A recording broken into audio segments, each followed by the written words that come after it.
Улсын их хурлын дарга эрхэм гишүүдээ Монгол улсын засгийн газраас 2020 оны 4-р сарын 28-ны өдөр улсын их хурл өргөн мэдүүлсэн зарим газар нутгийг улсын тусгай хамгаалтанд авах тухай улсын их хурлын тогтоолын төслийн хэлж хэсэх асуудлыг байгаль орчин хүн сөд аж ахуйн байнгын хороо 2020 оны 4 сарын 21-ний өдрийн хуралдаанаар хэлцлээ.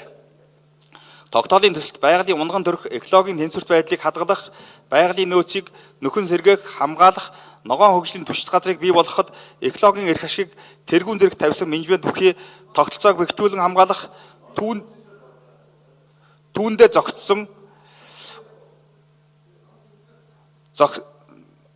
түүндээ зохицсон уламж аж ахуйгаа хүн төрөлхтний соёл иргэншлийн нийтлэг ололтоор баяжуулан хөгжүүлэх, түүх дурсгалын үнд зүйлсийг хойч үедээ өвлүүлэн үлдээх, байгалийн өвөрмөц тогтц, экологийн хувьд онцгой ач холбогдлыг нь харгалзан Сэлэн аймгийн Манал сумын нутагт орших ноён уул орчмын байгалийн нөөц газар болон Төв аймгийн Борнуур Батсанбөр сумын нутагт орших ноён уул орчмын дурсгалт газрыг өргөдгөн ангилалд ахиулж дархан цаас газрын ангиллаар улсын тусгай хамгаалтанд авахар тусгажээ.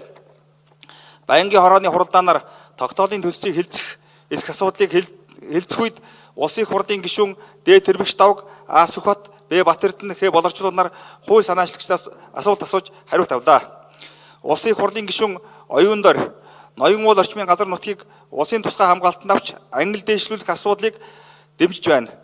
Байгаль орчныг хамгаалах тал дээр орон нутгийн иргэд төрийн болон төрийн бус байгууллагад хамтарч ажиллах, дэлхийн хэмжээний жишг улсын тусгай хамгаалалттай газар болох ажлыг өрнүүлэх.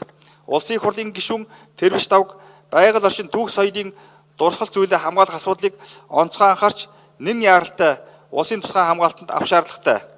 Уг тогтоолын төслийг анхны хэлцүүлгээр нь батлах улсын их хурлын гишүүн А. Сүхбат Монгол улсад хиймийн хортой нэгдэл болох хүнсэл аль бүс нутагт байгаа талаар судалгаа хийж хүнслийн хэмжээг олж тогтоох.